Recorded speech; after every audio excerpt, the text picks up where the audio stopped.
Жолуң болгур кыргыз. Кул болуу салты кан жаныбызга сиңип калган. Кыргыз эли байыртан кул болуу салтынан баш тартпай келгени жөнүндө ой толгоп көрдүңүз беле?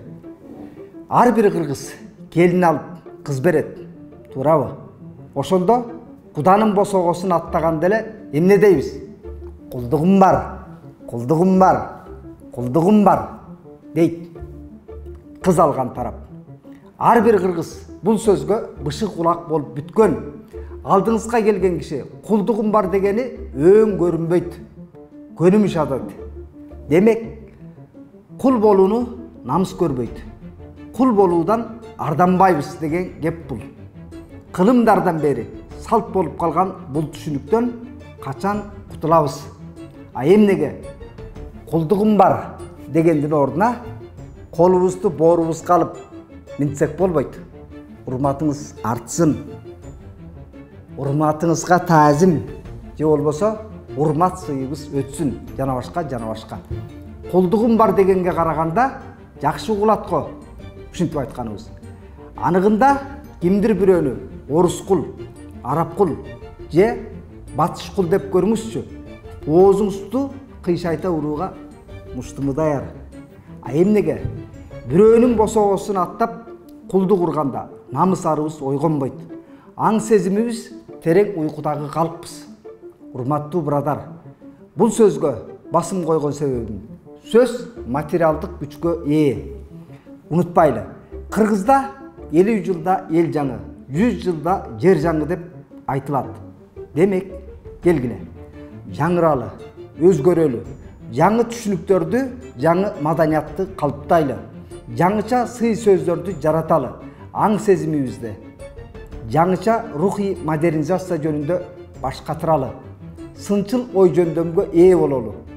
Эски түшүнүктөрдү тотугушча кайталабайлы. 70 жыл орус кул болуп келгенибиз жетет. 30 жылдан бери араб кул болуп келгенибиз жетет. Биз кыргыз бололу. Кыргыздын намысарын ойготолу десек, өз ыктыярыбыз менен кулдугум бар деген эски түшүнүктөрдү калтыралы. Кайталабайлы. Жаңы деген жаңы. Биз колдонгон буюмдар эскирген сыяктуу эле, бабалар ооздон түшүрбөй келген айрым эски түшүнүктөрдү жаңырталы. Себеби кул ээлөөчүлүк доордо жашап жатканыбыз жок. Кул ээлөөчүлүк доор артта калып кеткен. Дебак, биз 21 кылымдагы кыргыз урпагыбыз. Андыктан жаңы маданият, жаңы түшүнүктөрдү калыптоо парзы мойнубузда турат. Биз ошондо гана улуттук иденттүүлүктү, улуттук жаңы баалуулуктарга, түшүнүктөргө жетебиз. Эгерде айтканыбызды эп көрсөңүз, видеобузга бармак басып коюңуздар. Себеби бул насихатыбыз көбүрөөк аудиторияга жетет, кээси ойлонот. А мүмкүн дагы башка зирек ой айткандардын альтернативдүү пикирлери жаралаттыр.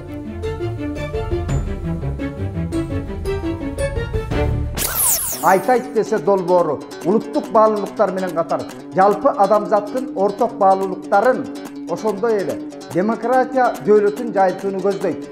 Биздин багыт коррупциялашкан адилетсиз коомдо өз күрөшүн улап, кайсы бир саясий топко же уюмга жан тартпаган, эркин көз карашта тынымсыз, көз карандысыз бейтарап чыгармачылык иш жүргүзүү. Биздин команданы колдосоңуз, Patreon'ubuzga катталып коюңуздарды суранабыз.